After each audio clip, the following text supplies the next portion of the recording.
What started as a small group of deserters from an elite unit of Mexican special forces soon evolved into one of Mexico's most powerful and feared cartels, Los Zetas, meaning the Zeds in Spanish. It's a Mexican criminal syndicate that is notorious for its brutal shock and awe tactics and tight organizational structure. How did they become one of the most dangerous drug cartels in the world? And why do you need to stay as far away from them as possible? We'll get into all the chilling details in this video. In the 1990s, a group of highly trained commandos from the Mexican army made a fateful decision. Tired of following orders, they deserted their posts and struck out on their own. These rogue soldiers found themselves in high demand as the private mercenary army of the Gulf Cartel, a powerful organized crime group that controls a major portion of Mexico's drug trade. Based in Tamaulipas, just across the border from Texas, the Gulf Cartel is one of the oldest and most established cartels in the country, with roots stretching back to the 1930s. A man called Osiel Cardenas Guillen had its sights set on the top and was willing to do whatever it took to get there. Guillen saw an opportunity to seize the leadership of a powerful cartel and recruited a group of about 30 men, all former members of the Mexican Special Forces. They were led by Lieutenant Arturo Guzman de Sena, and together they formed the core of a new and dangerous criminal organization, Los Zetas. The name of this organization was a nod to de Sena, since his federal judicial police radio code, a code given to high-ranking officers, was Z1. In 2002, 26-year-old founder de Sena was gunned down and killed by the Mexican Army Special Forces, and leadership of the cartel passed to Heriberto Lazcano, better known as El Lazcano or Z3. With Guillen, who got arrested in 2003 behind bars, and Los Zetas becoming more involved in narco business, El Lazcano transformed the one small group of soldiers into a monstrous cartel like no other. Under his reign, Los Zetas rose to power in the dark world of Mexican drug cartels, striking terror into the hearts of all who opposed them with their brutal tactics. With the majority of the original members of the group either killed or arrested, Los Zetas broke away in 2010 and formed an independent criminal organization, expanding throughout Mexico and Guatemala. They targeted the best of the best, recruiting former members of the Guatemalan Special Forces and other elite military personnel. These highly trained soldiers brought with them a new model of organized crime, one that was based on violently taking military-style control of territory, using fear and terror as a first resort. Gone were the days of corruption and backroom deals. With Los Zetas in control, their enemies trembled at the sight of their bloodthirsty soldiers.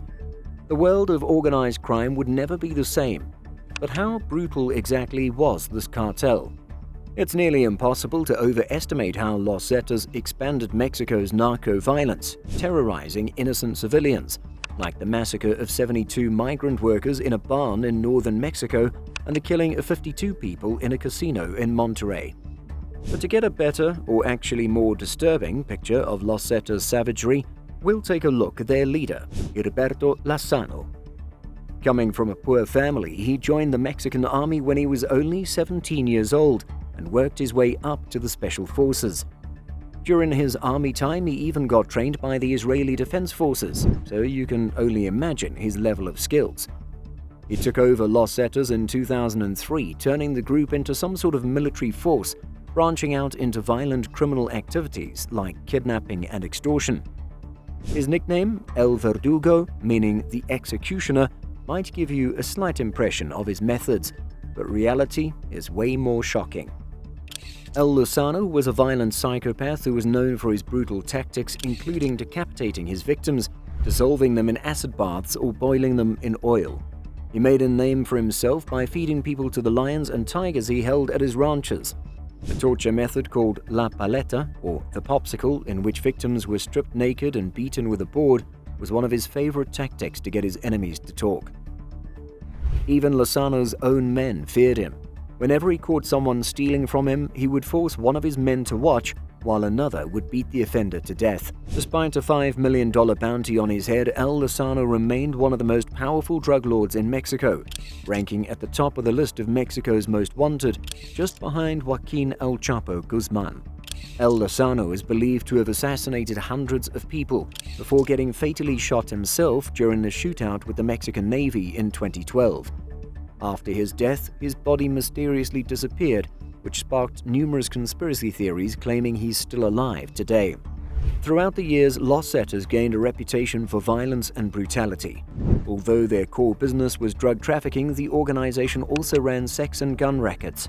The cartel's true size remains unknown till this day. Estimates range from a few hundred to a few thousand.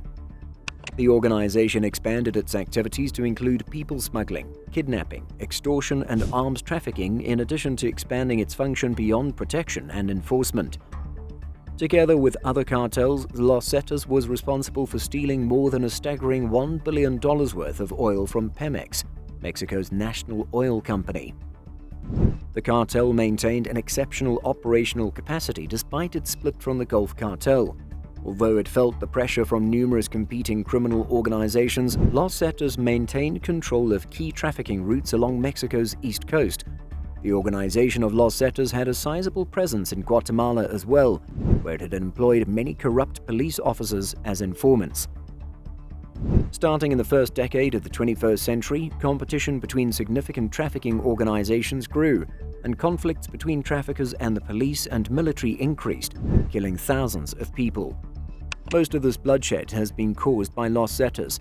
In fact, after becoming an independent cartel, Los Zetas was confronted by an alliance of the Gulf, Sinaloa, and La Familia Michoacana, the first of which was its former employer, the second its longtime foe, and the third its protege, who all asserted that Los Zetas had destroyed and damaged the drug trafficking industry. However, Los Zetas' days as the most dreaded cartel in Mexico and a significant international drug trafficking organization finally seem to have ended. This does not, however, imply that the name will disappear soon.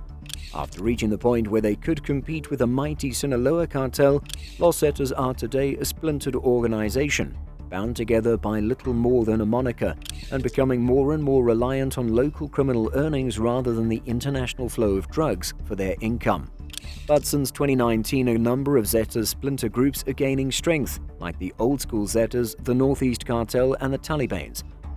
And they are likely to continue fragmenting, with offshoot groups continuing to operate with a more regionally focused approach to their criminal activities. Although the organization has declined, authorities continue to stay on the heels of Los Zetas members. Last November, 2 high-ranking members have been sentenced to 40 years in prison for drug trafficking in the Eastern District of Texas. They are 43-year-old Jose Maria Guizar Valencia and 53-year-old Francisco Hernandez Garcia, both revealed as top members of the cartel. They oversaw the cartel's drug distribution, bulk cash smuggling, and firearms trafficking, and were responsible for shipments with tons of cocaine from Guatemala to Mexico and subsequently to the US. They made millions of dollars, part of which was used to purchase firearms. What are your thoughts on today's episode? Did you know about El Verdugo's brutal methods? Let us know in the comment section down below. If you enjoyed today's video and found it interesting, then make sure to leave us a thumbs up, and don't forget to subscribe to our channel and click on the bell icon to be always up to date with the most exciting content as soon as it's uploaded. Thanks for watching. See you again soon in another video.